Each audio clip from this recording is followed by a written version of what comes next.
Hello, everybody. How's it going? It's Annette the Peacemaker, and today, right now, I am here with Burke the producer, and we are YG teammates over at YGRL, the Yang Gang Report, and we're waiting for one of our.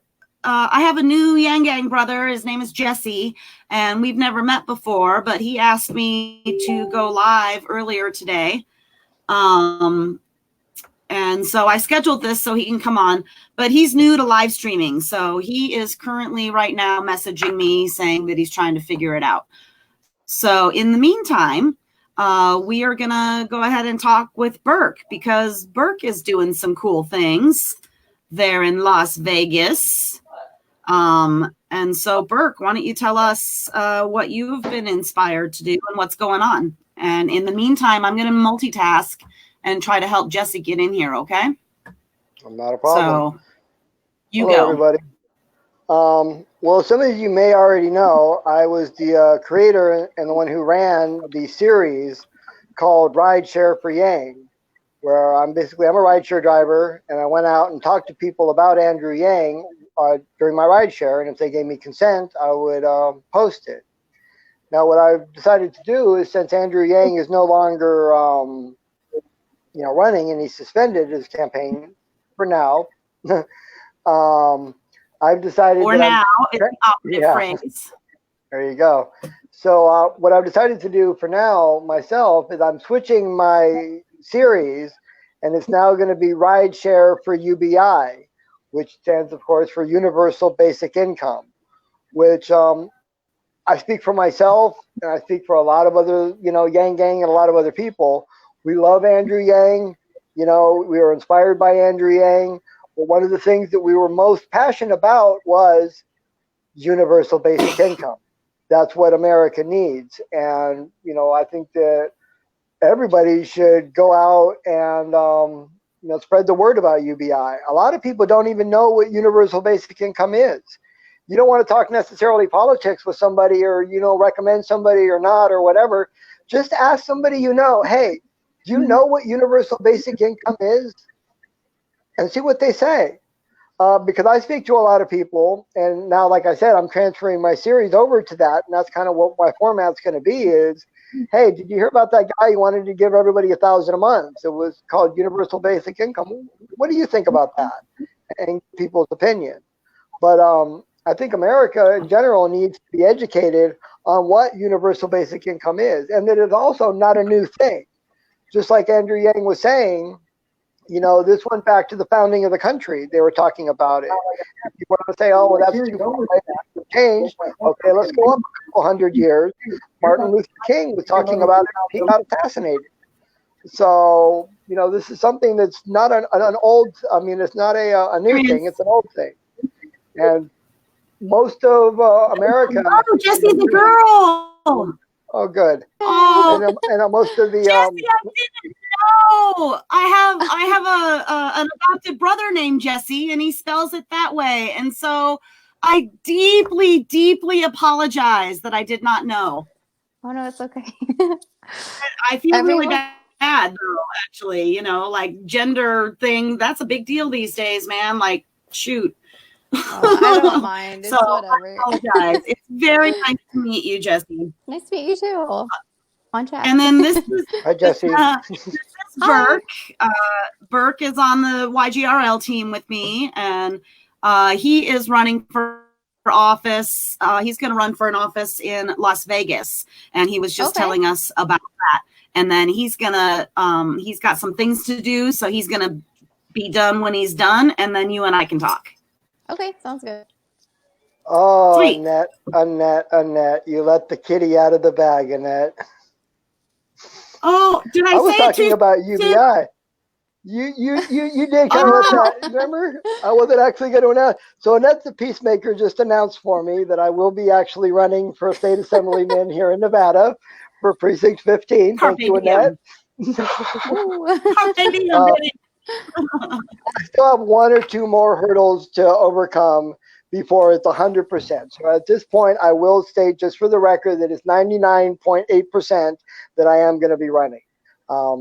I just got to make sure that all the T's are crossed and all that kind of stuff. And but if so, yes, I will be doing it. And I'm going to be doing it on a platform. I'm not going to go into too much details right now because I want to get more stuff together before I go into it. But broadly, it is going to be on a UBI platform for a universal basic income.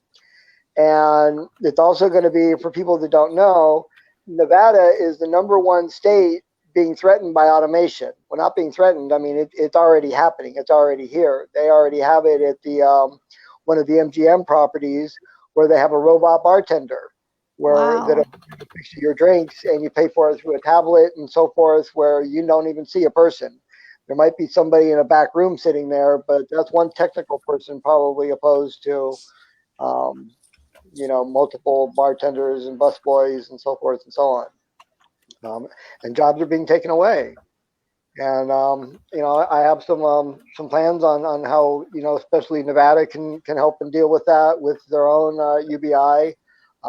That I will wait for a little bit later. Will people be able to go to my site and be able to read exactly how I plan on doing this? But I'm not going to get into that right now. But yeah, that's basically it in a nutshell. And like I was saying before, and I guess I'll tell you, Jess, that I've been in the Yang Gang for quite a while. I was lucky enough to be pretty much the official videographer for Andrew Yang when he came to Las Vegas, Nevada. Oh, nice. A lot of people know me where I've done a lot of videos, either him speaking and music videos. I also did a series called Rideshare for Yang, where I would talk to people. I'm a rideshare driver, where I would talk to people about Andrew Yang, and with their permission, I posted it up on my YouTube channel. I did over 70 volumes, and now I'm going to be transferring that into Rideshare for UBI. Because I'll still be doing that, even if I get elected as an assemblyman, it's let's just put it this way: you don't do it for the money. I looked up what you get paid, and you don't do it for the money. You do it for the love of country and the love of state. So that's pretty awesome. I think we need more of that. Yeah, no, I encourage people throughout the the entire country to to at least look into it, or support somebody who is. Yeah, I'm the supporter. I'll support whoever is for that, because we need something to be done. Well, it already exists. I already have the Facebook page and the Facebook group, and more stuff soon to follow. So once it gets out there, please become a follower, and it helps spread the word. Definitely. I'm all about that. So that's right up my alley. Thank you. Okay, Annette. So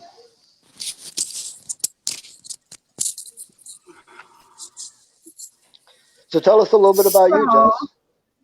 Yeah, tell us about you. This is our first time meeting. I don't know anything about you. We just met very recently. Yeah, so one of my friends actually introduced me to Yang.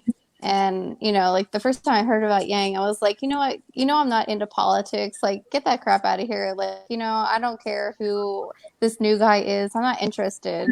But he was like, you know what? I'm at least going to mention it to you. And I'm like, okay, fair enough. And then I actually saw the video where he was doing the Cupid Shuffle. I think it was in maybe South Carolina or something like that. And the excitement I saw in his face, I'm like, wow, he's running for office and he's like so down to earth.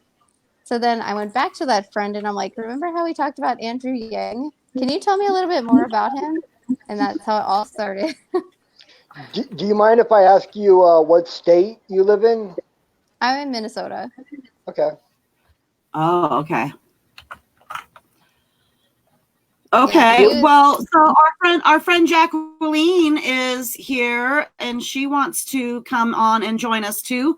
We can fit up to 6 people on the screen.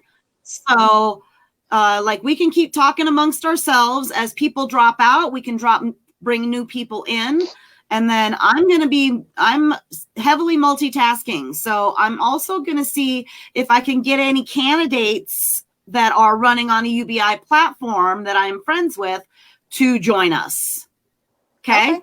The merrier. So Jacqueline always has a lot to say. So bless her heart. I love this woman. And here is Jacqueline. Hi, guys. Hello. Hello. Welcome. So, Jacqueline, why don't you tell everybody who might be new who you are? So, introduce yourself to Jesse and go from there and tell us a little bit about you. My name's Jacqueline Homan, and I live in Erie County, Pennsylvania. And I struggled my whole life trying to escape from poverty after being orphaned and left homeless at age 12, and then trafficked in that order. Mm. And I escaped when I was 17 with a 7th grade education and the clothes on my back. Never got help to rebuild my life, of course.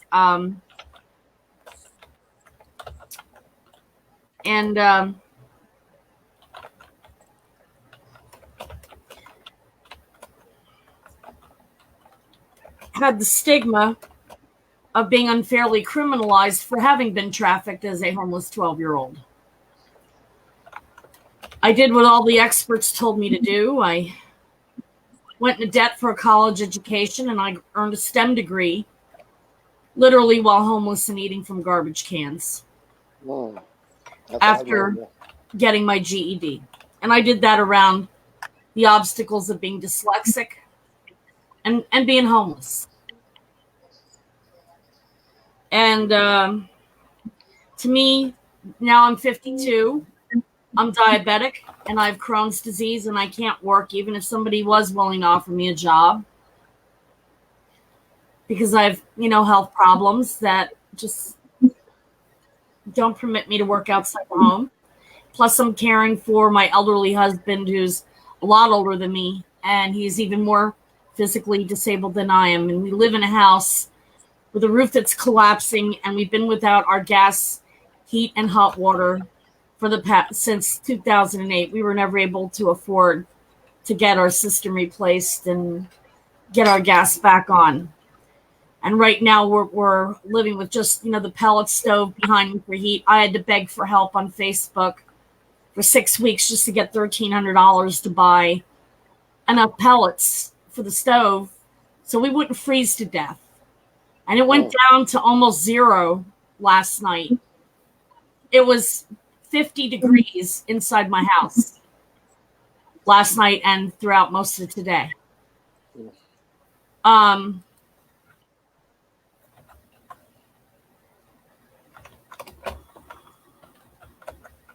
I've been writing about the issues of classism and poverty for years. And when Andrew Yang came along, I didn't know about him at first. It was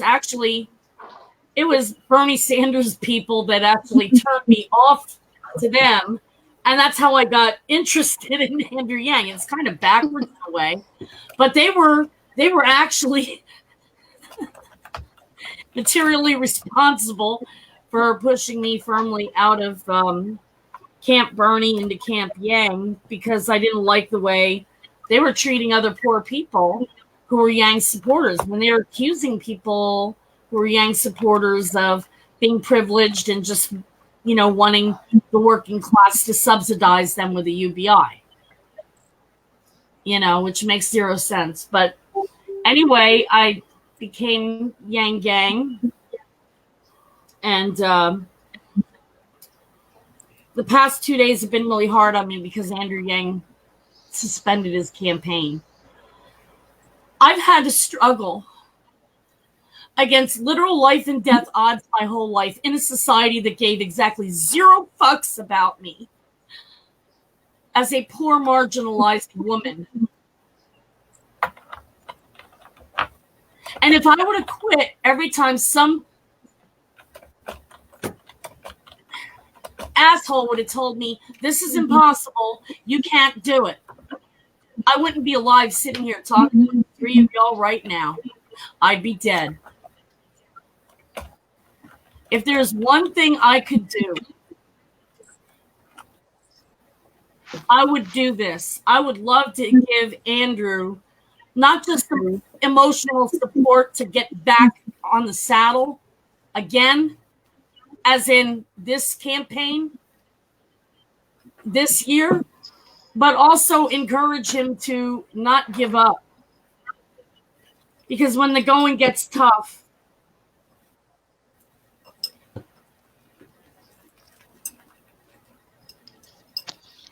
I don't know. You know what? Though? Am I Okay, so Jacqueline. Yes, I can tell that you're upset today. So Jacqueline and I talk to each other like a lot. We have spent many hours in not in a live stream necessarily, but just talking to each other in our offices, basically. You know, in our this is in my office. This So, is my living room with everything from well, yeah, you know. downstairs crammed into it because the roof is caving in, and the only thing we have upstairs is our bed, because when it rains or snows, we can't afford to have Right. all our clothes get ruined, or my shoes, or all my important papers and everything over the years. So that's why my place looks like a mess. Right. Sorry. And so this is why it's so important that we keep talking about people like you, people like me, people like all of us, and how UBI is so very imperative for us to be able to survive.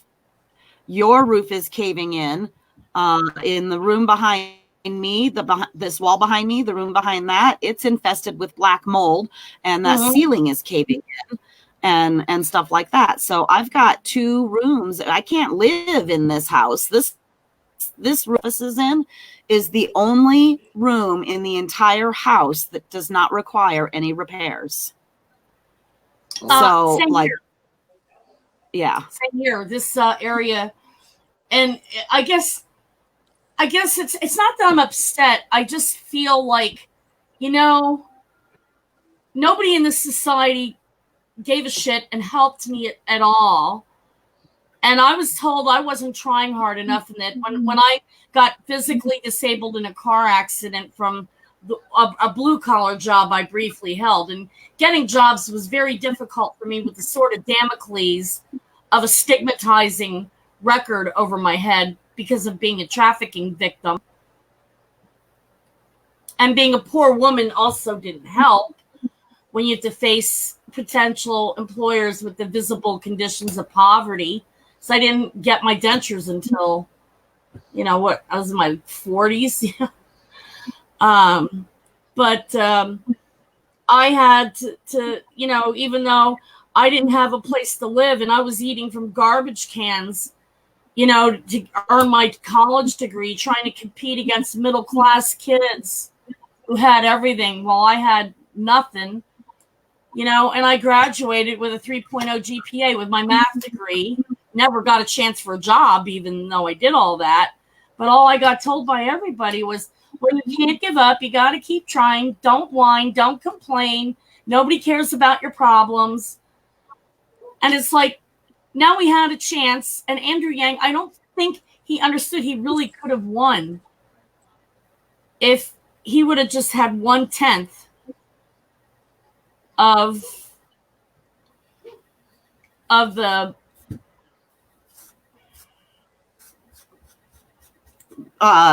vision from the like even just like the modicum of I wish the hell I could sit him exposure down. is the word we're looking for. He needed 1/10 of the exposure that the other candidates have gotten.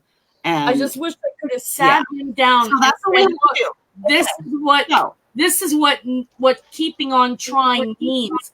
And we love you and we are behind you. And if I'm not going to give up, buddy, you ain't allowed to give up. You're carrying this torch. Now lean on me and I'll help carry you. And so will the rest of Yang Gang. We got you. I would have loved to have had the opportunity to just tell him that, because I mean it. I don't play. I mean, I will say this in a way in Andrew's defense. I mean, no, I'm not going to speak for Andrew. I don't know. I mean, obviously I know him, but I don't know him like that. But the last time that I saw him, just a couple of days ago, and we were talking, he also said that, it's not the end. He does have plans, and something is going to be coming out in the next couple of weeks.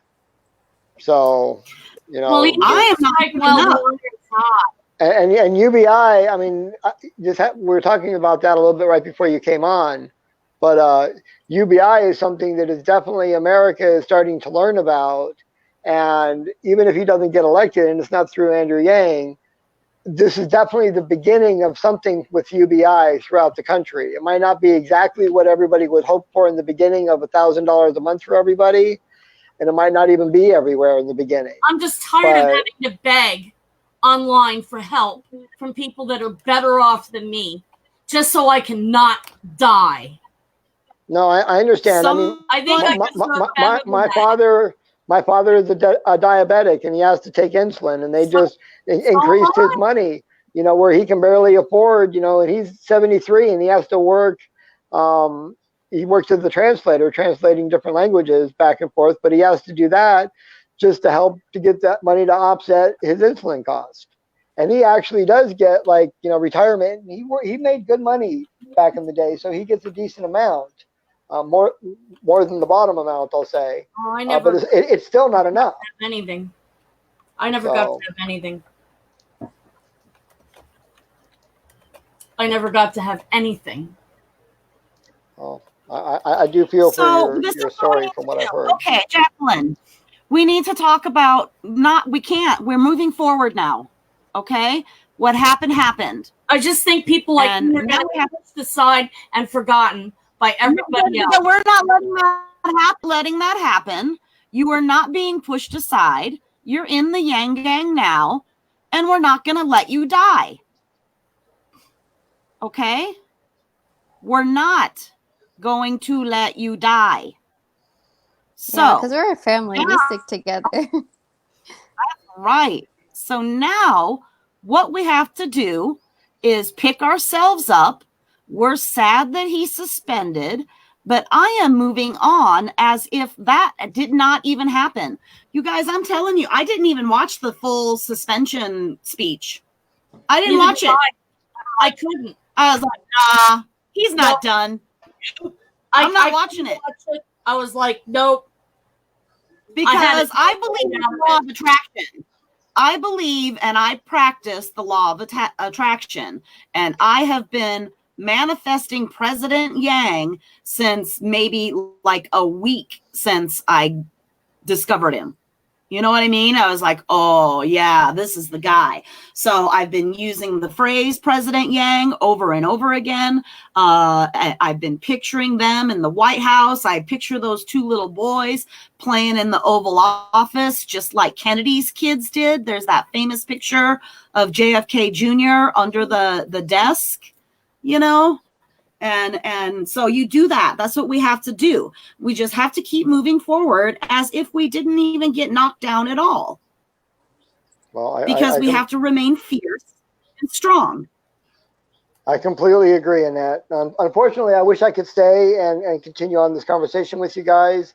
If you're still on by the time I get back, I'll try to jump back on. But I have an appointment that I have to reach at, and I have to be there by 5, so I got to go. That's Jacqueline, cool. I really feel for your story, and just know that you're not alone. I'm sure there's people out there that are going to hear your story, and hopefully they can be able to help you some. Annette's a really good person to know, and I'll just leave it at that. But I will sign in with you guys all later, and thank you, and I'll talk to you later. All right, peace, brother. I didn't mean to scare him away. No, he had to go. He said so right at the beginning, right when he first joined. He said, I'll go live with you for a little bit, but I got to go do this thing. So I already knew he was only going to be on for a minute. So people usually. So what should we talk? People like. What do we want to talk about right now? Do we want to talk more about UBI? I turned it up because there's something that I'm not going to let go here. We know that it wasn't just the media blackout. We also know that something else probably just as powerful, if not more so, than that, was responsible for kind of sabotaging or throwing a wet blanket on Andrew Yang's campaign. And that was this very vicious slander fest machine that came from the Bernie camp. It came from Bernie's policy advisor, to be precise. And when she put it this way, you've heard the expression that you can't yell fire in a crowded movie theater if there's no fire. I mean, you could actually probably get in trouble for that, maybe get arrested. It's not legal to do. Well, Stephanie Kelton, Bernie's policy advisor, made it a point to terrorize people in poverty like myself, whom I'm diabetic and I have Crohn's disease. And she made it a point to tell medically vulnerable, destitute people who have who aren't getting helped by anything in the safety nets except Medicaid. You know, because if you don't have kids, you don't get cash, you don't get TANF, you don't get nothing, and it's damn near impossible to get on SSI. She was telling everybody who was, you know, at least 30 million Americans who are diabetics who are struggling, you know, and hanging on by their fingernails, that if we voted for Andrew Yang, we would die because he was using his UBI plan as a Trojan horse. And this went on for months on Twitter. You know, she didn't just smear Andrew Yang and she didn't just smear Scott Santens. She did, when I say about crying fire in a crowded movie theater, what she did was go in the middle of Times Square and yell atomic bomb. You know, the impact of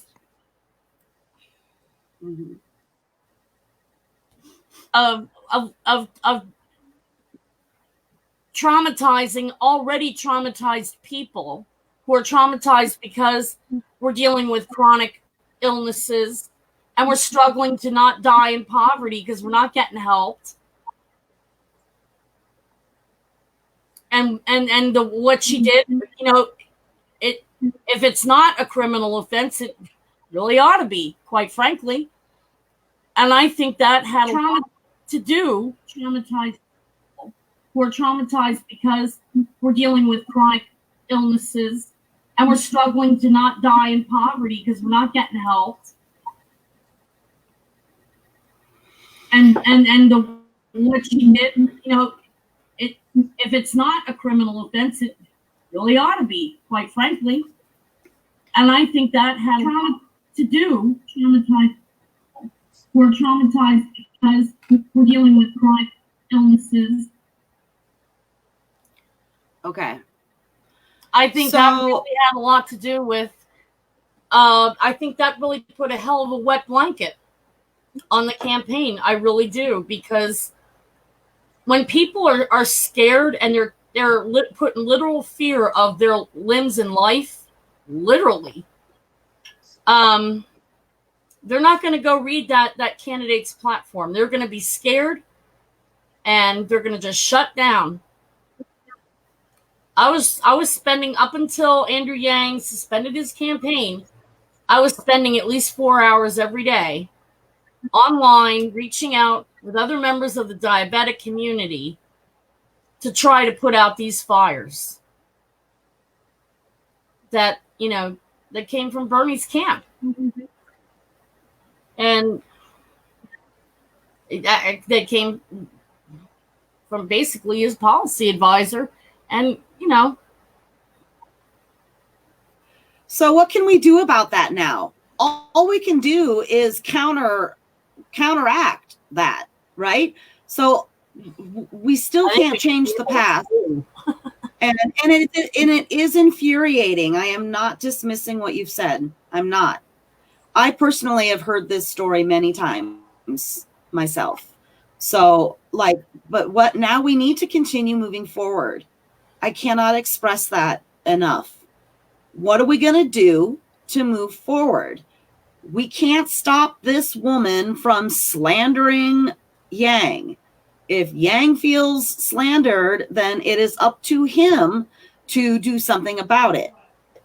All we can do as his supporters is speak to his other support, to Bernie's supporters, and show them, provide them with data and facts, and say that's inaccurate. I call them out all the time.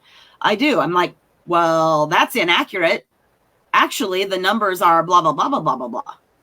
And I provide them the accurate information. Yeah. And we don't have to tell them that they're assholes. We don't, you know, like we don't have to tell them. We don't have to be mean to them. We don't have to fight their fire with their stupid fire. They wear that as a badge of honor if you call them assholes. Yes, they like it. Yes, I think they. I'm sorry. Yeah, I mean, they would probably take that as a badge of honor, you know. But right. So we don't play their game. I just saw a thing on Facebook today, and it was a picture of Michelle Obama, and she was saying like she doesn't even respond to the haters. She doesn't even look at them. She just like that pisses them off more than anything. If you ignore them, they want your attention. They want you to, they are occupying space in your brain right now. And you don't have any room for their shit in your brain right now. You need to help get Andrew Yang elected. So what we need to be talking about is strategy, unity. I think he needs to get back on the horse and strike suspending and now the media is paying attention. Is the Yang Gang. And now the media is paying attention to him since he suspended his campaign. It's, I mean, personally, now, I think it was 100% strategic move on his part. I do. I think he knows exactly what he's doing, because the other front runners, the front runners that nobody really likes, I mean, like some people like them, but like, you know, none of us like them. But those guys, they're going to end up shooting their own, they're going to end up killing their own campaigns. Some scandal or another is going to come out about them. They're going to, a couple of them, who was it? Steyer and Klobuchar were just being interviewed, and neither one of them could name the president of Mexico. Now, I admit that right this minute, I don't know the name of the president of Mexico, but I am not running for president. I don't need to know that information. No. Yes. If you are running for president, you need to know the name of the president in the country that we are attached to. Yes. So like, does anybody remember in 2016 when Gary Johnson had his Aleppo moment? Are you familiar with that? No. Do you know who Gary Johnson is? I ignored him because he didn't seem interested in helping the poor, and so I don't pay anybody that. So Gary Johnson ran third party last year, or last election in 2016. Yeah, so he ran third party like libertarian. I think he's libertarian. But so, and then Bill Weld, who is currently running as a Republican against Trump. So for all of our Republican friends who say that they won't vote for any other Dem, they can vote. They don't have to vote for Trump. They can vote for William Weld. People pay attention. Look up Bill Weld, because he is not the devil. He is not. He's actually seems like a pretty decent dude. So, Mikey the Jester is joining us. I got more the merrier, because it's cold in my house. I know. I really like these Yang Gang hangs, because this is how we show that we are real. We're real people. We're human beings. We're not bots. We have united on the internet and on social media, but then we're going to take what we talk about here and we're going to put it out in real life. So we're going to make it happen. Hello, little brother. How are you, darling? Doing well, sis. How are you? Hi, Jess. Hello. Mikey, this is Jessie. She's our new Yang Gang sister. We just met a couple days ago, and she's the one that asked me to go live today. Yep. So I like that. Yep. But I did kind of want to add to the conversation because I've been thinking like a lot about it. And you know, when like the suspension came out, like anytime I wasn't at work, I was yanging and I felt like devastated. And I was like, you know what? Like I put everything into this and now it's done for. But then I woke up the next day after like crying my eyes out and I was like, wait a minute. If I actually believed in Yang and I actually loved Yang as much as I say I do, I wouldn't just give up. So I was thinking, you know, if Yang actually was done, he would have ended his campaign. He wouldn't just suspend it.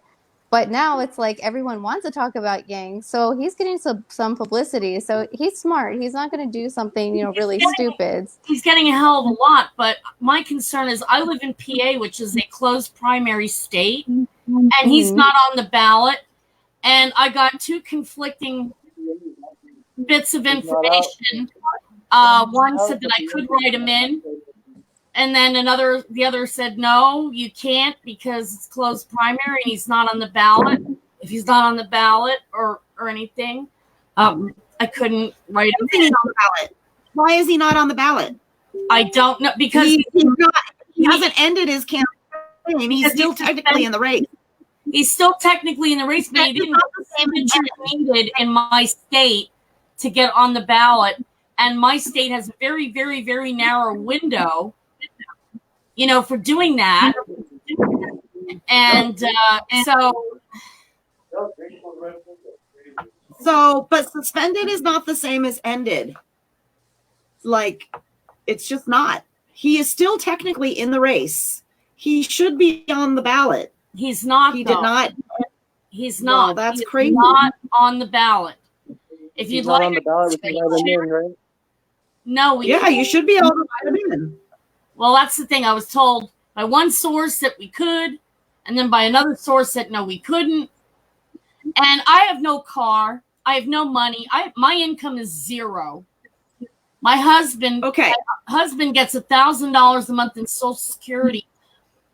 We don't have money to afford to take Ubers all over the place, and we live in a rural area, you know, where there's not really public transportation. We live in a semi-rural area, you know. So for me to, you know, scrounge up $25 for an Uber, you know, each way to the polling place and then back home, we can't afford that. I mean, we can't afford that. You know, just for us to get there and, oh, sorry, no, we can't vote for our guy. You know, I mean, that's why I was trying to get all the information beforehand, because we literally are so poor we can't even afford to go vote. So don't they have absentee ballots? Can't you get one in the mail? Vote by mail? No, because I'm not absentee. I'm home. I'm not overseas. I'm not out of state. No, you should be able to get it mailed to you. An absentee ballot just means that you aren't able to go to the polling place. You can get a mail. You should. I don't know your state, but you should be able to get a ballot mailed to you. Everybody else is, and I've been seeing pictures all over the place. Being able to vote shouldn't be this difficult. Well, no, it shouldn't, but they, you know, it is what it is. And so you got to check and see. They have to have a mail-in ballot. Well, I can call the Erie County voting office on Monday when they open, but Monday is President's Day. They'll be closed, so call on Tuesday. I'm sorry, honey, but I didn't want you to call them and then get frustrated because they were closed. So call on Tuesday and see what you can do to get you and Donnie mail-in ballots. Okay? Will do. Okay. Don't lose hope. My mom is over here in the corner. My mom's over here. Come say hi to everybody, Mom. My mom's over here saying, don't give up. Don't you give up. Aw. That's my mom. Mom, you've met Mikey before, right? Yep. And then you met Jacqueline the other day. And then this is our new friend, Jessie. Hi. She lives in Minnesota. Hi, Jessie. Hi, y'all. So mom is a huge Yang gang. Mom is big in the Yang gang too. She loves Yang. She watches. I think she's kind of like subsided a little bit, but there was a time where she was watching just as many Yang videos as me. I'd like walk past her place. We all live together on the same property, but we all have our own separate spaces on our property. So I'd walk past her place and I could totally hear Yang videos playing coming out of the window, you know.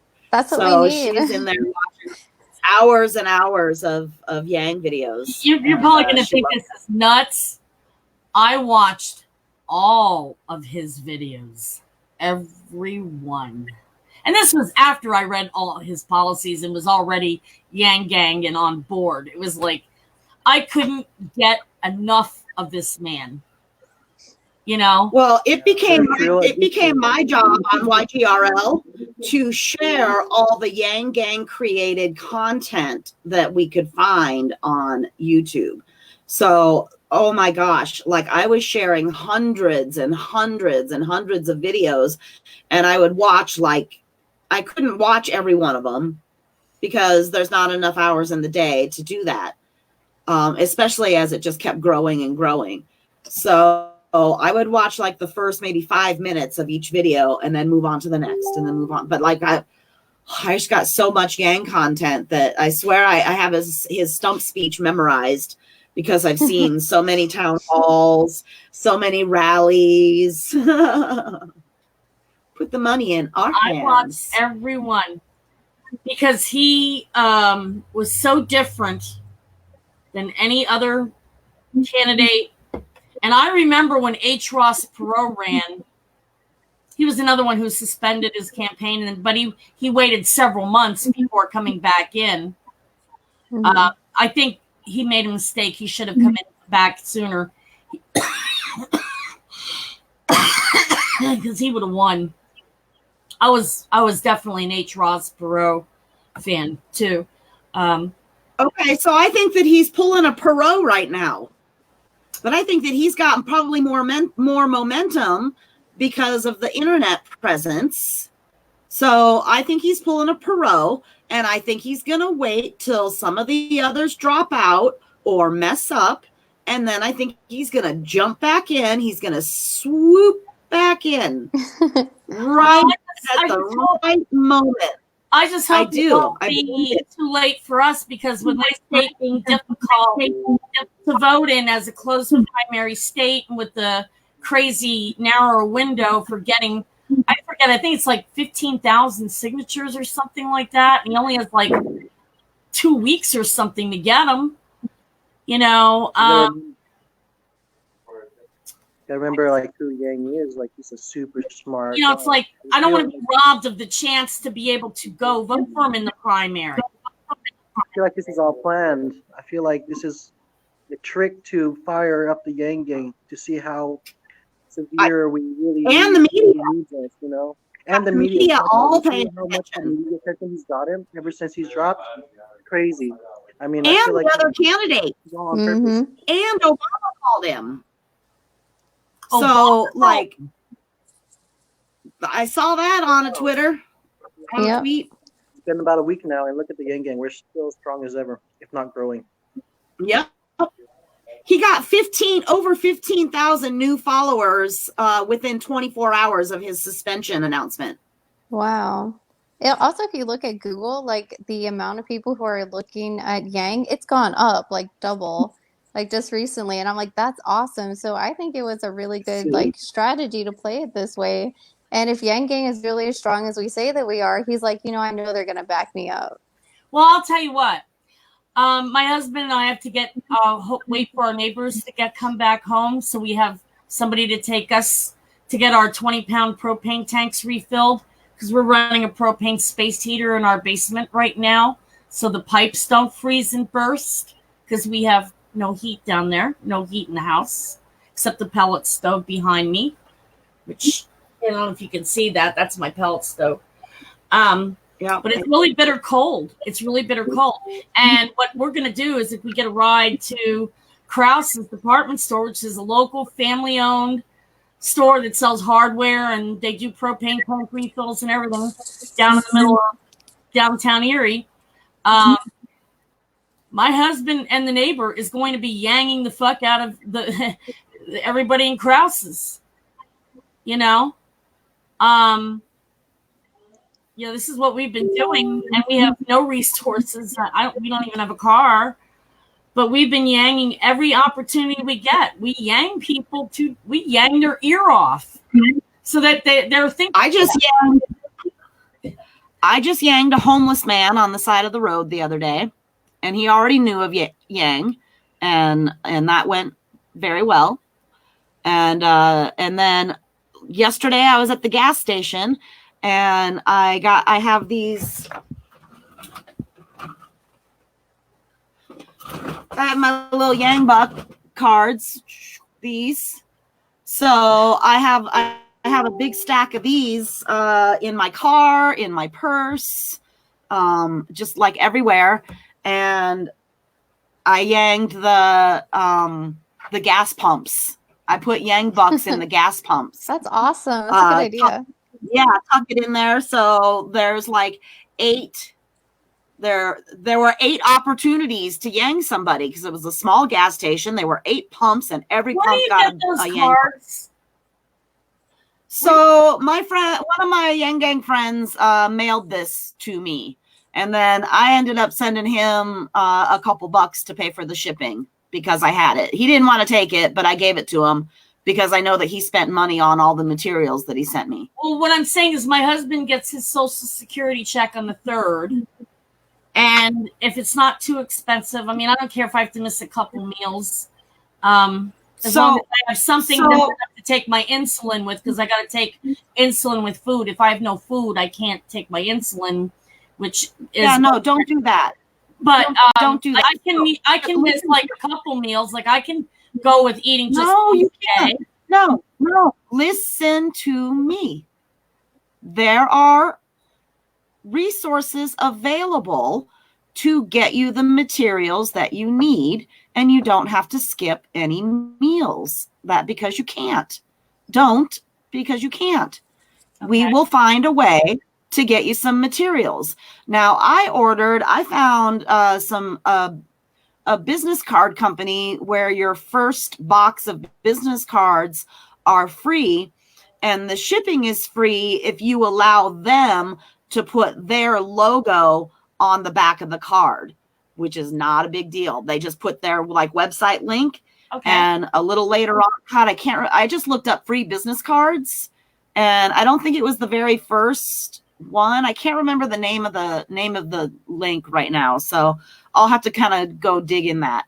It takes forever. They're taking forever to send the cards, but I got a box of 500 free cards coming. That's nice.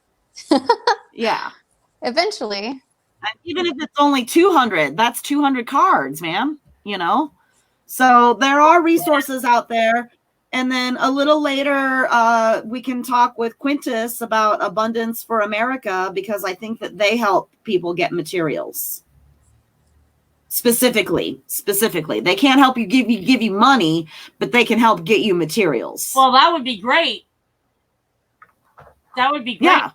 We're hampered by lack of transportation, but when we do get the opportunity, when the neighbors are available to, take us to medical appointments or take us to get the propane tanks refilled, that's our way of getting out and about.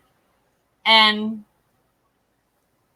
yeah, I'll stick Yang cards all over the freaking under people's windshield wipers and shit. I did that. People don't like that. I did that at Walmart, and I sat in my car and watched a couple people, and they just threw them on the ground. And so after they pulled away, I went and picked them up because those cost money. So that's good to know. Then but do that when I'm inside Walmart. I strategically place Yang Bucks or whatever in place. Like I go to the clearance aisle, and maybe there's like a little box that is on clearance, like one of those little storage boxes. So I stick a Yang buck in that. So I just stick them all around.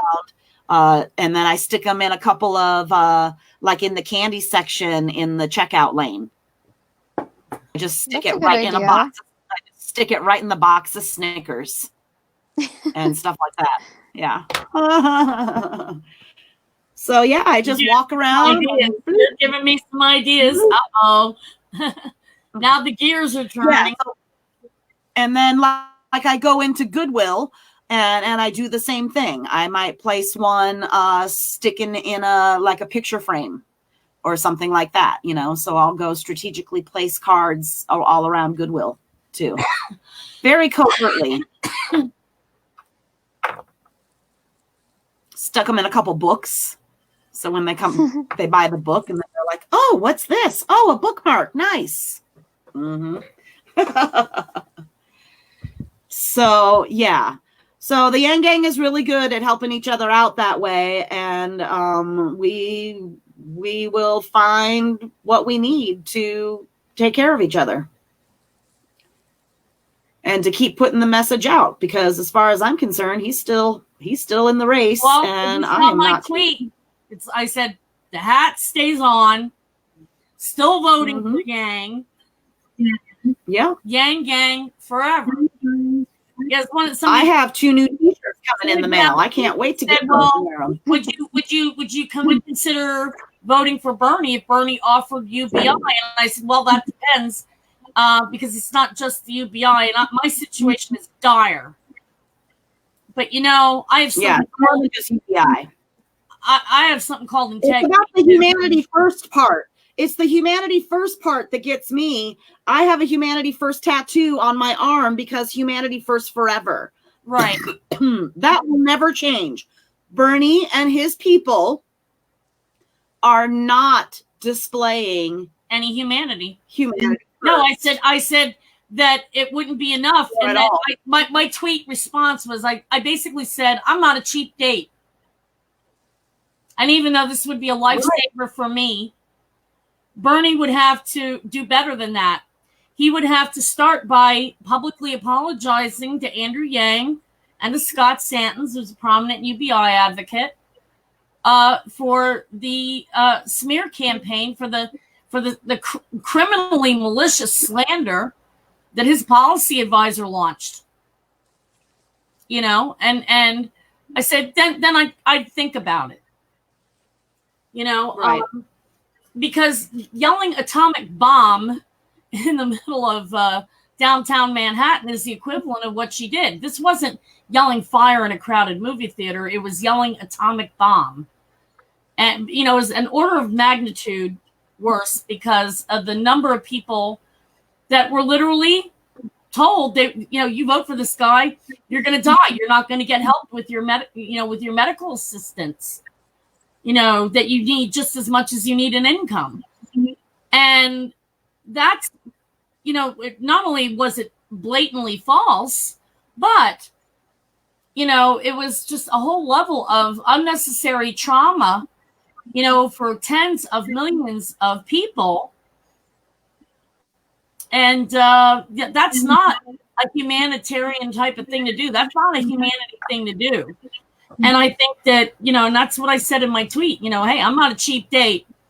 Bernie has to do better than just the UBI. He has to own the screw ups for what his people did, you know, that border along the lines of criminally malicious. It's called integrity. You know, if your people are engaging in something that borders along that level of, you know, criminal malice, you need to own it and you need to take responsibility for it and say, you know, I'm sorry. And then you need to fire the people that did that. You know, he would need to fire Stephanie Kelton and he would need to publicly apologize, you know, to Andrew Yang first and to Scott Santens. You know, he'd have to show me that, you know, yeah, you have some integrity. It's not just $1,000 a month. And my situation is pretty dire, being as poor as I am. But, you know, if I can't trust somebody to have the integrity to at least take ownership and responsibility for things that they've done wrong, how can I trust that they will do right by me? You know, it's that integrity thing, it really matters. You know, it's not just about the money. It's about integrity. It's about humanity first. It's about dignity, and just like right by me. Just treating people with kindness. Like, okay, so I made a post the other day about my experience giving my last $5 to the Right. homeless man on the freeway. I saw that. And then, yes, and then you shared that, and then somebody that you are friends with responded to it and said that most of those people on the side of the road are sharks or drug addicts. And I responded, I'm the person that wrote this post that she shared. You didn't see this man. This man was skin and bones with no teeth, standing dirty on the side of the road. And even if he's a human friggin' being, man. He's a human. So even if he was a drug addict, does that mean that he doesn't deserve compassion, or does that mean that like he doesn't need food or he doesn't deserve to be acknowledged, you know? He doesn't deserve to survive. I mean, right. And so it's those people like that I was actually going to say something to her that less intelligent people might you follow, you know, like let me finish. She said that it's those people that less intelligent people listen to and follow along, and then they see a homeless person standing on the side of the road, and they're like, oh yeah, so and so says that they're just sharks and drug addicts. I'm not going to help that person because this person said, and they must be right. You know, like people just don't think for themselves. There are fewer and fewer independent thinkers, and it's just maddening. It just blows my mind every day, all day, every day. My mind is blown by the lack of humanity. Well, look at all the people who say, well, if you're poor today, it's your own fault. Well, if you've been forced out on society's margins your whole life, like I was because of what happened to me of being trafficked as a homeless 12-year-old girl back in 1980, and you never got, you know, a helping hand up to rebuild your ruined life, and you got nothing but put down and kept down your whole life for it, and you were denied chances for jobs and did all the right things only to never get a chance anyway. You know, it's like you don't know what that person who's 40 or 50 or 60 years old today, how difficult and shitty of a life they've had, and just how hard they had tried, and what the obstacles and barriers they were up against, you know, that were all the effort in the world, you know, was to no avail. I mean, and for people to just make those kind of judgments like, well, you know, it's their fault. Well, you know what? I guess if I would have had one or two middle class jobs in my life when I was younger, before I became ill and disabled and got old, you know, yeah, I wouldn't be poor and living in a house that has no heat and a falling down roof today. I wouldn't be having to beg for money for freaking food, you know. But people don't think that. They think that everybody who's poor, you know, is mentally defective and didn't try hard enough. When no, the opposite is what's the case. The case is that, you know, when you're poor, no matter what you do or how hard you try, it's never good enough. Being poor means we don't serve your kind. You do all the right things that the privileged people tell you to do to be able to get a job and not be poor, only to not get hired anyway because you don't have the right image, you're not good enough, and they don't want you. How is that the poor marginalized person's fault? Right. So how can we change people's mindsets? I mean, people have been brainwashed to think this. I think it's going to take generations. Well, I'll tell you I really do. Where a good start is we stop ignoring the poor and we stop ignoring poverty and pretending that it's only isolated cases. Like my situation is not a one-off. We need to start having these discussions in the public square, and having, what I call a national come to Jesus meeting about it. Because the fact that the media and talking heads and pundits and, politicians for years have swept this under the rug to try to disappear it is what helped drive that narrative that, nobody in this country is poor except those who choose to be. That's the only way to smash that lie to smithereens is, for us to have an honest national discourse on poverty where poor people are able to say exactly what happened to us and why we were, denied chances to improve our lives. And then by the time, you're 50 and your health is in the toilet and you have, chronic diseases, well, it's kind of too late now, unless you get lucky and win the Powerball jackpot. If you even have a lousy dollar to play the stupid lottery, and these are the conversations we need to have. We need to stop ignoring the poor, and we need to stop acting like poverty doesn't exist or that,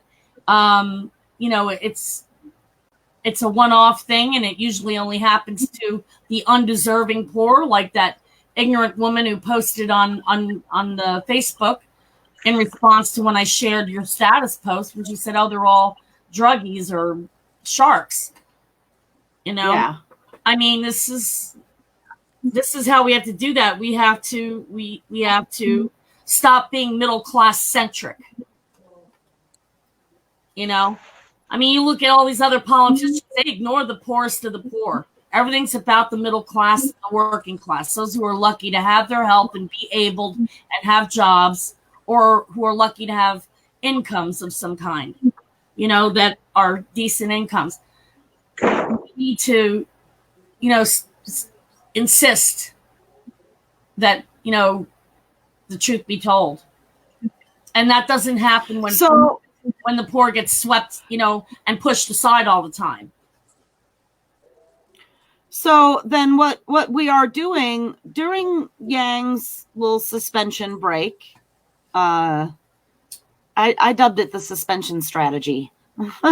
So during the suspension strategy, we have to stay focused, right? So we have to remain focused, not only on Yang, but we need to find every UBI platform candidate running for office everywhere. I just saw one in Montana where I used to live. And you know what? I shared it on my Facebook page, and not one person that I know from Montana has bothered to even click like on it. Wow. Not one Montana has looked at that.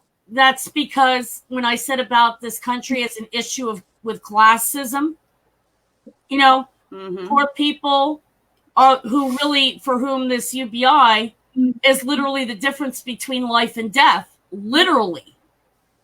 Okay. Even the poor people. Oh yeah, I mean the disconnect is huge. When you've got poor people eating at a soup kitchen down in West Virginia saying that these other poor people over there that are getting food stamps should be thrown off their benefits. It's like, whoa, Yeah, poor people attack the other poor people. Yeah. And that's just jealousy right there. Like, this guy gets the food stamps and I don't get the food stamps. I don't get food stamps. I'm better and I work. But I don't. I'm better. You know, At least so- I work. This You know, is why it has to be universal. So Yep. so we don't have that. That will stop that bickering. Done. Another thing that'll You don't stop have it. anything to bitch about because no- everybody gets it. Nobody needs to bitch about it. And the other thing is that we really need to have a come to Jesus meeting about this classism crap, because that's straight up classism. That is straight up classism.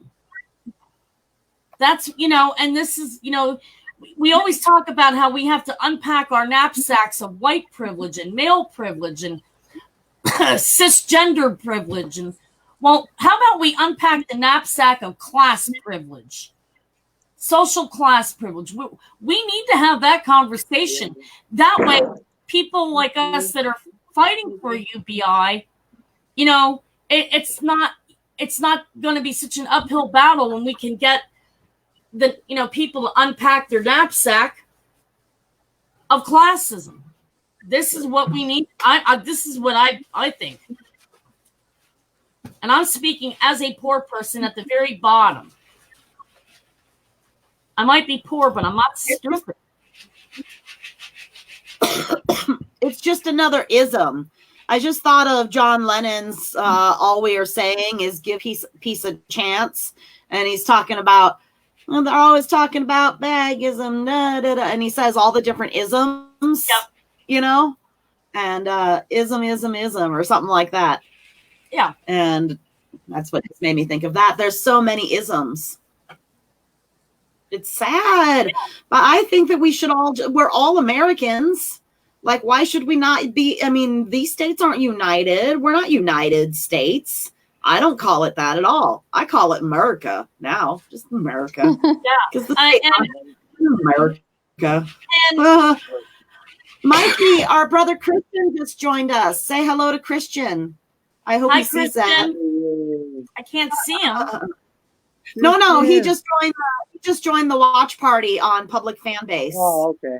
Oh, I just, okay. I'm watching I have two screens going, and the top screen is showing the watch party. Oh, okay. Hello. Yeah. So anyway, and then there's my friend Donna Marie Black Hoffmeyer. She's one of my friends from Montana. So Donna, if you have liked that comment that I shared the other day, you are not included in the statement that I just said. All right. We just need to unpack the classism in this country, and we need to point out the fact that we don't condemn convicted axe murderers to dying from freezing to death or starving to death out in the street, but we do that to the poor who were pushed out onto society's margins for whatever reason, who were denied a toehold onto opportunity for whatever reason. And when we talk about humanity, we need to look at that. If we treat convicted axe murderers like Gary Gilmore on death row, if you ever seen that movie Executioner song with Tommy Lee Jones, yeah, I have that book actually. It's a great book. Yeah, by Norman Mailer. Yeah, I have it too. Wow, we think alike and we read the same stuff. That's scary. Whoa, I thought I was the only one who read that stuff. But we don't treat convicted serial killers that way. We don't, condemn them to slow death by starvation and freezing to death out in the street in the middle of winter, and denying them access to the resources they need to live in dignity. I mean, granted, it's not great living in a death row jail cell, but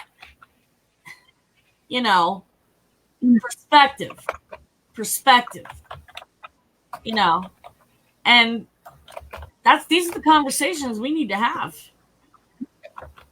That way, no matter who is promoting UBI and what candidate it is, whether it's a state or federal level lawmaker or president candidate, that we elect people that don't just pay lip service to human rights. I don't know. What do y'all think? I think that's a good point. I mean, people who go out and commit, these kind of, murders or whatever, they're in a jail cell, they're fine. But then you have people who are homeless, and it might not even be their fault. They might be working 2 or 3 jobs, but just can't make it. Like when I hear like people like your story and other Americans that are struggling in America, like it shouldn't be like this. Like if we're the best country in the world or whatever, like why are people committing suicide? Why is depression so high? Like this shouldn't happen here. And when I hear stories like that, it just makes me want to go even harder for Yang because it's like finally someone's running and actually cares about us. Like that's huge. Yeah. Yeah. Exactly. I mean, when How he many of started us were to- Bernie supporters last time? What? Were we all Bernie last time? Were you I've Bernie never last voted time? before. I was Bernie back. You haven't? Is this your first time? I've never been into politics, but Yang inspired me so much. I've never voted before, so Oh, that makes me happy to hear. That makes me so excited and hopeful. Here's Ariel. I voted for Bernie in 2016, but that was Hey, before he went around the bend. Yo. I voted Bernie in the primary and then third party in the general because I couldn't stomach voting for either of the other two. Either the shit sandwich or turd soup. I couldn't do either. Right. Yeah, I wasn't You're so thrilled with the corrupt. idea of being browbeaten into voting for a woman who broke glass ceilings by shoving poor women down into glass graves. I kind of have a bit of a problem with that.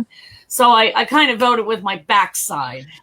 Ugh, gosh. That means I stayed my ass home and watched stupid shark movies. I think it was Meg 3 or something I watched. Yeah. Ariel, this is Jessie. Hi, She's Jessie. our new youngest sister. And Nice. we just met recently and she asked me if I wanted to go live today. And so here we are. So Awesome. she is the inspiration for this. And we're trying really to talk about the importance of UBI, obviously, and then like strategically how we can continue moving forward by supporting UBI marches. Well, so if anybody has any specific information what about that, I've discovered, everybody is so, especially in this country, we're so politically disengaged. It's absolutely pathetic. It is ridiculous. But what we have to do is we have to be a thorn in the U.S. government side. There's no. I made a video the other day, and people were saying, to make it go viral. Have you had this experience? Any of you? You talk to people who even before Andrew Yang was running, that they complain about having a lack of money. And not, they can't make their way up and everything is so hard and they're always struggling. And then when you tell them about Yang, they sleep on him. Yang gang. So. Oh, hey. yes. Yes. But The hat stays on. Right. So the thing is, this is what's important. What's important is this, is that now let me just say, like, I don't care if this comes off as rude. If you are one of those people who complained about money and poverty and, how you could never get like a break in life and you slept on Yang, blame yourself. And Right. nobody should whoop your own ass. whoop your own. Exactly. That is the message that for them, because if I know of someone who wants to come to me with their problems, not even money problems, any kind of problems, and they slept on Yang, I'm not even going to care, because it's like there are some people out there who always just want to complain about what the problem is, but when you bring the solution right in front of their face, they don't care and they just want to keep talking about the problem. Yeah, Those people I suck. agree. I agree with you on that. That's annoying to me too, because it's like you're saying, here's the solution, and then the person whose problem you're trying to help them solve says, I don't like that solution. But it's Right. the optimal solution. Okay. It's the And they don't even have to do anything about it, but fill in a little dot on a sheet to vote. And they're too lazy to do that. And they're too like ignorant, because some people, it's crazy. They're just addicted to their problems. They complain about them, but without complaining about them, they wouldn't understand what else to do in life, because it's like, no, my problem can't be solved, because if it's solved, what will I have to complain about? Like, some people are like that, and it's crazy. It's like it's an illness. I don't know what it is, but it's crazy. If all of our problems were solved and I was able to get, economically stabilized now in my older years and in my husband's older years, there is one problem my husband will still bitch about: taking out the garbage. That's not a bad problem. Every Wednesday night when it's trash night. Oh my Lord. Right. Yeah. Bonnie, So I want to talk about people ignoring the information that is presented to them, right? So I have a story that goes along with it. So the other day, I don't know, recently, I made a post about like, I won't vote blue no matter who. These people need to earn my vote, and they haven't earned my vote. And I was very stern about it. And if I have to, I will switch to Republican and vote for Bill freaking Weld, because he's the only decent human being on the other side. Right. Right? No. So- I think we should liquidate Democrat, Republican, and Yes. all of that stuff. We should completely liquidate this two-party system bullshit that was like here And you before. vote for the person. Nice. And before anyone was born, nice. I certainly don't give a crap about any of these labels anymore. I just care about, are you here to solve problems? Get to solving the damn problems. I don't want to hear Republican. I don't want to hear Democrat. I don't want to hear liberal. I don't want to hear conservative. I want to throw all that in the trash. I give a shit about what policies they have and what they're going to do. I care about what kind of person you are as like a human being. I don't care about these stupid labels. Yeah. Like you can label anything, whatever the hell you want. I want to see what it is. I don't give a damn about labels. Anyone can put a label on anything. I want to know what it is. Yeah. Right. It's like it's like some like look at me. Like I'm Iranian, but it's like sometimes like Iranians love like big parties and gatherings and loud music, and I don't like any of that stuff. So you can like, you can say like, oh, you're, this race or this color, that must mean you like this, but that wouldn't make it true for me. So it's all bullshit. Yeah, and it's like, does it really matter? Or like, you're a woman, so you must vote for a woman. Right, right. Doesn't matter if she's a bitch that hurt other women on her way to the top, like Jacqueline said. Yeah, it's ridiculous. It's like no. That's why I hate it. It's like look, but if there was some like person running for whatever the hell, and he was of my race, but he had really bad ideas that were shit and didn't work, I wouldn't care to it's vote like for him or anything like that. That's why identity politics is such an epic fail, because it's like when they say, well, women should get behind either Amy Klobuchar or Liz Warren. No, I'm sorry, but neither of them are offering anything that's going to help the majority of women in this country who are poor. Right. And well, it's like, well, I should vote for them. I should stand there and cheerlead for them because they broke glass ceiling. How does that not mean? And have you ever heard it in medical terms? Like it's called triage. It's the most important thing right now is to help the people who are having a lot of trouble just surviving. It should be like our first priority, not some, bullshit where it's like, oh, like this other guy, he says these things that offends people. This is so funny. It was like a joke I heard from George Lopez. He said, do you know how lucky we are in this country just to get angry about things that offend us? It's like, go to Africa and see what they think of that. Like go to a poor place. It's like, yeah, I was offended by my TV, but then I had to eat it because I was starving. It's like, you know, like who cares? You're offended. What would you rather be? Would you rather be offended or on the verge of like death? And what would bother you more? Oh, hey. Well, Yeah. there's people that will actually, they can't get through a single waking moment in their life without looking for something to get their panties or their manties in a wad. Good one. Well, I mean, it's like have you ever heard of like a Skinner box or Pavlov's bell? Like the Yeah. media is just conditioning. all of this. It's all just this is what made Yang stop. It's just this Pavlov's bell of bullshit that addicts us to not. That's why I took a social media fast yesterday.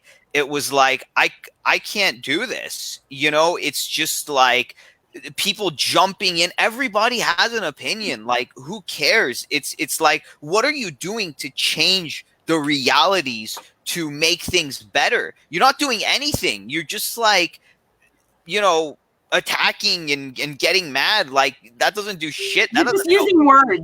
Right, exactly. You're just using words. Let's You're put just using words, words. all of it. Right. It's like, Yes, could okay. you like well, no, any We could all use words. right, any person in school could like go up to their teacher and say like, oh, I'm gonna take the test and I'm gonna get like A's and it's gonna be the best test I ever took, and you're gonna be so shocked and amazed at like my test scores, and then he cannot show up tomorrow.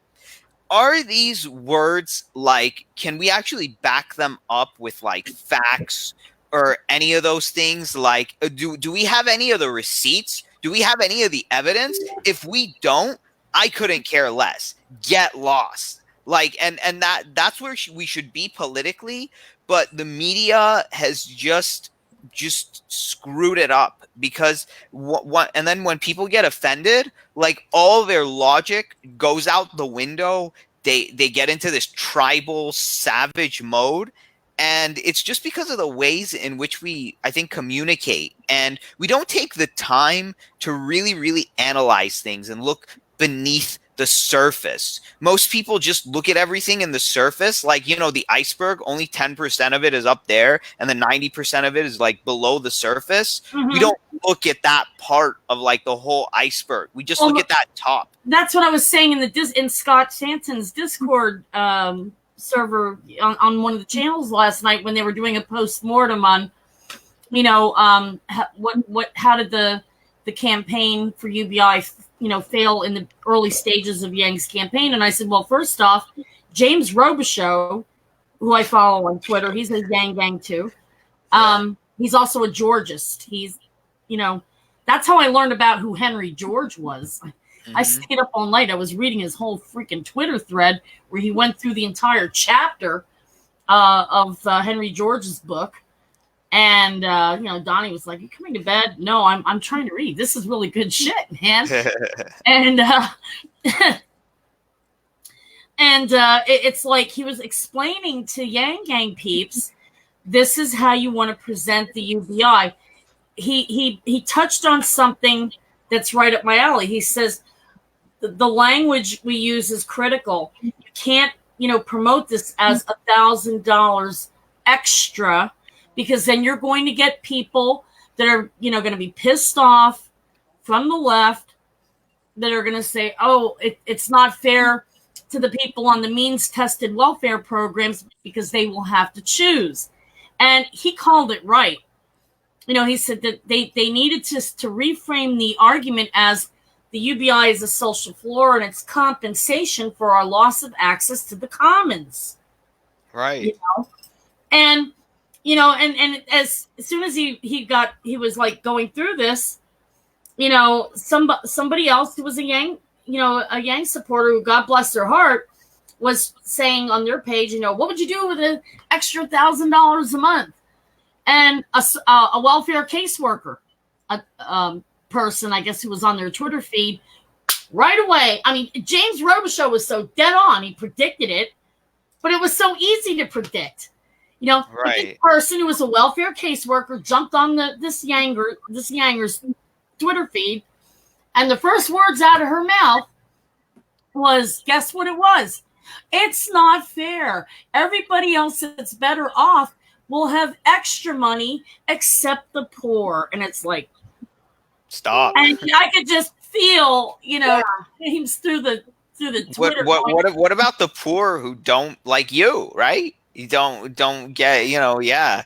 And, It's it's like, ask me if I really care if all of y'all, are getting $1,000 a month. Right. I don't care. You know what I hate? Why do the rich people get $1,000? You know what I Bullshit. I can't you know what I can't stand in my life? It's when conversations are being had about topics, but none of the people that the topics affect are in those conversations that people see. That Exactly. like let me tell you something. Like Right. when my parents, were getting a divorce, who was that gonna affect and was not in the conversation? Me. Right? It's like I didn't get a say in what happened or how it happened or who I wanted to see or how long I wanted to be with the person. So it's like you're having a conversation that's going to affect my life and what I receive and what happens in it, and you are leaving me out of that conversation. How's that for representation? And you were probably underage at the time. So it's like, Right. yeah, what about your legal rights to have something to say as somebody with some dog in this fight, Right, exactly. It's like, oh no, well, they decided this for you. But it's like, did they ever ask me what I think about it? No. See this? Oh, is that? Mom just brought me a fresh hot tea. It's so Oh, that's so nice. I love you, poopy cakes. I love you. Oh my Yeah, goodness. yeah. It's But it's like when people do like what you were saying, and they talk over the poor. They say, or they say that they'll let us speak, but they have to speak first, or Right. they'll forget to include us. Like something happened the other night. I was a little ticked off about it. I was supposed to be included on a show with Quintus, and I never was. I mean, I just got ignored and forgotten. I never Right. sent the link. right. Oh. Remember, yeah. What Dawn? Well, I mean, I don't mean to say anything about her, but she's awesome. But let me tell you something. Back in the early days of this whole Yang campaign, I met Paget Kagi in Santa Monica twice physically. I even gave her a hug, and I met her in a part of Westwood and her husband. And I remember that time in Westwood, I said, Paget, can you interview me as like a former Trump supporter and what I think of this whole thing? Because I think it'll shed light and she'll help. And she's like, no, I got you. And then I was like spilling out like my emotions, and she's like, Ariel, save it for our interview. We'll do it then. And I never got that interview. Well, it's like Quintus was. Well, because it was a cool kids club that exists. But I'm always treated And like I'm- I feel like I'm always being treated like, because I don't have, I'm not one of society's winners. I don't have a PhD. I struggled to get a bachelor's degree from a backwater state school while I was homeless and eating from garbage cans. Therefore, I couldn't possibly have anything of value to contribute to the Jacqueline, discussion that affects me. I felt pissed because I felt like my time was disrespected on top of everything else because I was dead tired. and I waited and waited and waited up when I could have been upstairs in bed where it's warm instead of down here freezing my ass off. I could have been upstairs in a pile of blankets with my husband while I'm waiting, only to never get, sent the link or the invite. And I wait. And then Quintus calls me after it's over. Yeah, and then they Like, say, what do they? That put me in a very bad mood, on top of me getting attacked on my Facebook page by burners. Yeah. It's like, Okay. But, okay. I understand that you're upset. it's like people like me But are always Quintus- pushed aside. Oh, wait. Quintus will be joining us later. Hey, I would really not to talk like this about our fellow Yang Gangers. Yeah. All right, well, I understand your I frustration. just felt like You are justified in let me finish speaking, please. You are justified in your frustration, but I really don't want to go there. all right, well, This is my stream, and I don't want to go there. I'm sorry that happened, but cliques exist in every single part of society, even within the Yang Gang. And right here, right now, we are our own little clique. So we are here listening to your voice. We are here. We hear you. Be here with us. That sucks Right. that happened. I even got to talk about it with anybody because nobody reached out to me about it when it happened privately. So this is the first time I'm even getting to talk about it. Well. It snowballs. Like just the day before But I guess I should yesterday, just shut up and suck it up and deal. I get it. Well, no, I mean, it's just that Quintus especially he's our friend. He's our friend, and he works closely with us. And I just don't want to have any sort of ill feelings toward anybody. And the fact exists that cliques exist, and we might not fit into this clique, but we are creating our own clique right here. We are the misfit clique, and raise your freak. What is it? Wave your freak flag high. We're the misfits. Get over it. I'm proud to be a misfit. I am not ashamed of being in the presence of any of you. I love all of you. I mean, here's the thing that's interesting. Like, I can speak as someone who was shy, but I was never like a misfit, because the thing is that like I was one of the people in this, growing up. Actually, growing up, like I never had like typical teenage behavior. Like I was very respectful. I was very nice. I was a person who always followed the rules, tried to do the right things, and tried to just help people. But then I said, like, okay, I'm not going to have any trouble when I like graduate high school or go to university with finding like a decent job with good pay, since I've been such a upstanding citizen all my life. I never did any drugs. I never did any alcohol. I never like went to loud parties. I was never the wild one. So I'm like, okay, so it's people like that end up with the sucky prospects in life, but it's people like me, the people who follow the rules and say thank you and respect people and do the right things, who really get somewhere. But then when I left like the academic world, I'm like, what the fuck what is happening? Like, I'm not getting any opportunities.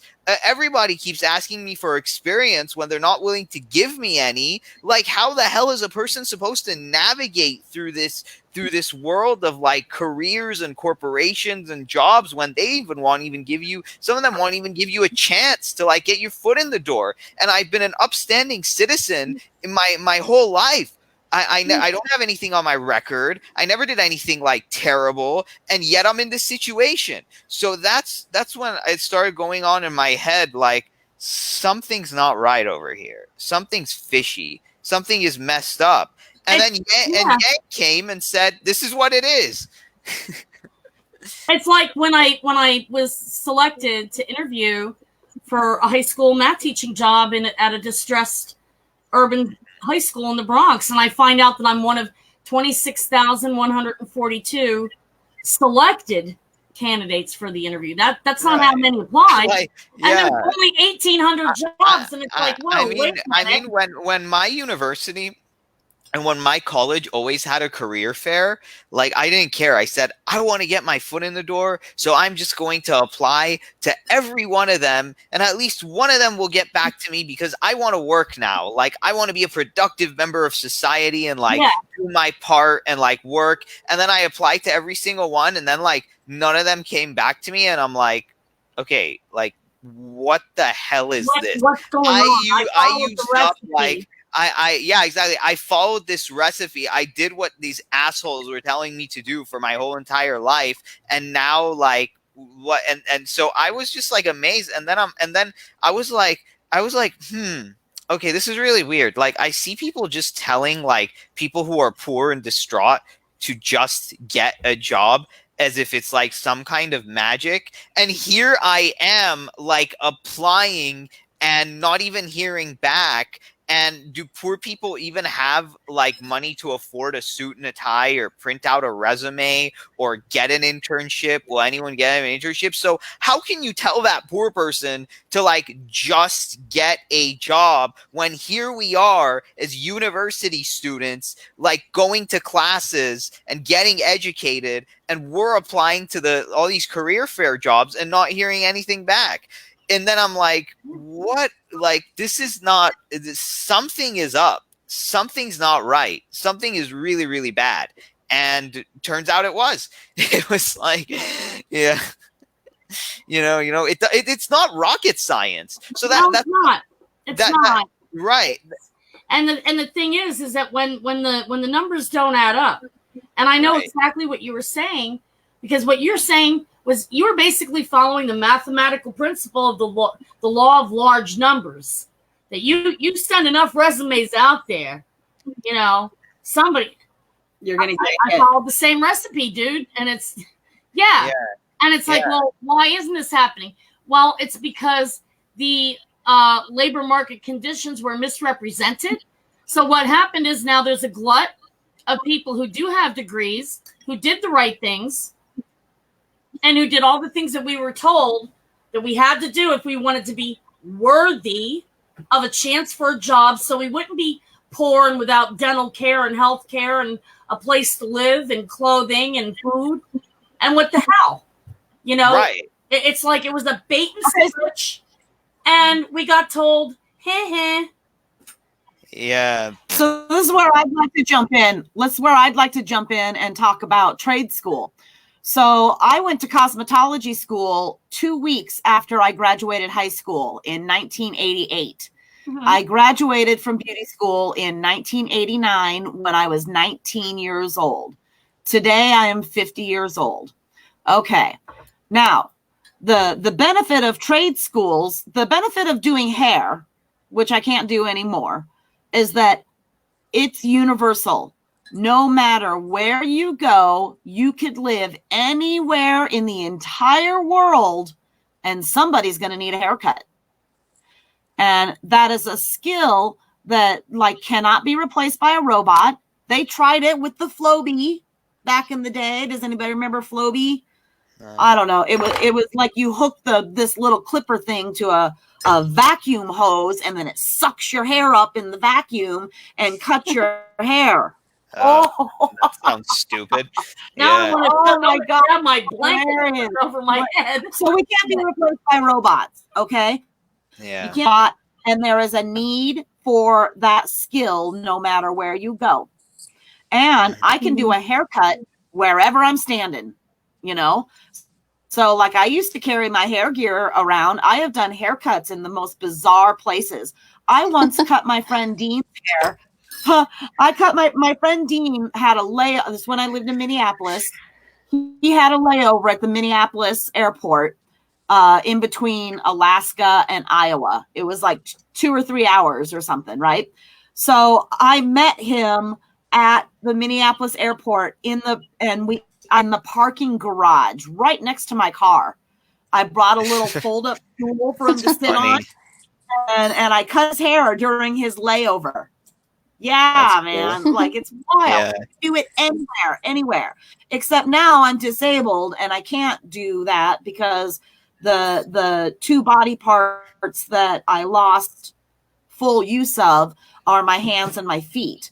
And those are the two body parts that a hairstylist needs the most. I have neuropathy. I just can't do like little things, and my feet are the worst. My hands are not as bad as my feet, but I can't stand for long periods of time. Right. So anyway, I don't want to go into all that. I'm Right. tired of telling that story. Here's No, I really am tired of it. But the thing is that I've owned with that trade that I learned, I managed for 2 nationwide franchise salon chains, 2 different ones, the 2 biggest ones. Well, yeah. And then at the time, the first one, okay, it was Cost Cutters. My first job out of beauty school was Cost Cutters. And then that's where I became assistant manager and then manager. And then later I worked for Great Clips salons, and I worked for them for about 12 years. And with them, I was assistant manager, general manager, recruiter, inventory manager for some places. I was a floater in the Twin Cities metro area, and I floated to different Great Clips. Like I might work like a week at this Great Clips in Eden Prairie, and then I might work like another week out in Minnetonka, and then I'd go over and work another week in like St. Paul, and I just bounced all over the city because the franchisee at that time he owned like 15 salons. It's so I just amazing. bounced around there. Yeah. You know? So therefore, I always had a job. I once quit Great Clips. I was given an ultimatum. Either you do this thing that I'm asking you to do that I did not want to do, and oh man, I do not do well with ultimatums. It really probably isn't going to go the way it's going to go. Okay. Right. So I left. I was like, okay, bye-bye. And that was like kind of in the morning, and I had been hired at another Great Clips for a different franchisee because there are Great Clips was founded in Minneapolis. Wow. The very first Great Clips is right downtown on the University of Minnesota campus. We used to have Great Clips in Philly too, and you know they're everywhere. Everywhere. So there are hundreds of them in Minnesota. So I just left one franchise and walked right into another one much, much closer to my home. It was literally like across the Cub Foods parking lot from where I lived, and I could practically see it from my front yard. So that was great. I walked in there, and she's like, well, when can you start? And I said, well, you know, I'm kind of salty today, so I'd like to take the rest of the day off. I'm going to have some cocktails. She goes, you want to start tomorrow? And I'm like, yep. And so I did. I started the very next day. So what I'm saying is that Yang's policy about talking about trade school, making trade school more available, that is imperative because we have to raise our kids because like academic college isn't doing us a dang thing now. Really, really. Yeah, it also has to become popular to discuss in public that you can't just dismiss people who don't have a high level degree or one of the well, like I know. I mean, our society is so classist in that way, and it's like we've sent this message. It's like the message has been sent over the past 40 years that if you don't go to college, you're a loser. And you don't even deserve to be paid attention to or looked at. I know more than once. I know a lot of people who have like these high level degrees who are like miserable anyway, and they're struggling to make ends meet too, and they're in debt, and they're like always looking for deals and discounts and all those things. So I thought when you get one of those high level degrees, you're not looking for deals and discounts, and you're not in debt. You're making the big bucks. That's not true. So they're all full of crap. You know, like all of this stuff. I remember when I was in community college and I just had a class and they're like, it doesn't matter what you get your degree in. They'll just want to hire you. All these people, even if you get a degree. Yeah. Did we like have the same admissions counselors or something? Holy shit. That verbatim is what I was told. Verbatim. Right. Well, and we were all told. 20 years older than you. It's like right. It's like there was the same verbatim. It's like, oh my God, were they reading from the same script or They're what? parakeets. They're all. I remember like all my high school counselor could talk to me about was what college I wanted to go to, and I'm like, I already hate like being in school. Why would I want to choose a college? And he's like, "Breh." like what the hell do they pay you for, you dumbass? It's like you repeat the same thing over and over again. There's They're no over-glorified vacuum cleaner salesmen. right, That's exactly, what it is. right. They're over-glorified. You know what I said? I said that you could automate away my high school counselor's job with just like a robot that just repeats college over and over again. Yeah. You could just you could just be sitting there in like an office. Timmy, college, choose, pick one. I don't want to go to college, sir. Does not compute. What university would you like to go to, little Timmy? Please choose. You can do that with them because that's all they are. They suck. They don't have a personality. They don't have a mind of their own. They don't think. They don't do anything. They just say like, oh, okay, well then go here and do that. Work harder. Choose college. Okay, bye. Okay, next student, please. Yeah, my It's guidance fuck. counselor did not encourage me to go to beauty school. Right. So I was recruited. The recruiter from my beauty school came to the guidance counselor, and I went in, and that sure sounded like fun. And this chick had so much good energy, and she was like cute and fun and spunky, and I was captain of the cheerleaders, and I love cute, fun, and spunky, and all that shit, right? So I was like, the other thing I went to was to join the Marines because my dad was a Marine, and so that was like, oh, you join the Marines. Oh my God, I wouldn't last 30 seconds in the dang military. I had so much problem with authority. I couldn't. You know what? Like it pisses me off that it's like, oh, but like fight for your country. It's like, what the hell has our country ever done for us anyway? It's like when we're it's like, it's like, oh, you have freedom of speech. Well, let me tell you a little something about freedom of speech. I dare you to go like tell a boss whose like job that you count on for like getting your needs met, to tell him something that offends him, and then he gets offended, and then you don't have a job anymore, and then like he spreads what you did throughout like the whole community, so everybody else doesn't want to hire you. So it's like, oh, you have freedom of speech, but if you piss off authority figures or anyone in charge, then you're eventually just going to starve to death. And then once you starve to death, I don't think you can say anything with your mouth because you're not going to have any energy to say anything after that. I thought authority always wins. I have a saying, it goes like this: there's no such thing as the voiceless, only inconvenient voices that those with privilege don't want to be heard. Right. Unless it's under their terms. Well, I mean, under which they control. Yes, exactly. I don't deal well with people who try to shut me up, because as much as I've suffered in my life, I think the very least I've earned the right to. Right. Speak my damn mind. All right. Yeah. Yeah. Amen. You guys. So we've been on. Okay. Listen. I am going to have to go. I have some medical issues that I need to address, and pronto. And then also I have to get ready. I have to change my clothes now, and then I have to go get ready for karaoke, because my husband has a karaoke business, and we do karaoke every Saturday night. And so it's been real. And Jesse, we're going to try another time, maybe just you and I. And because we've got two very, very big, lots of big talkers here. We all talk like a lot. So I have really enjoyed you being here. And thank you to everybody that tuned in today. And we will see you again next time. Does anybody have any parting words? Yang Gang 2020.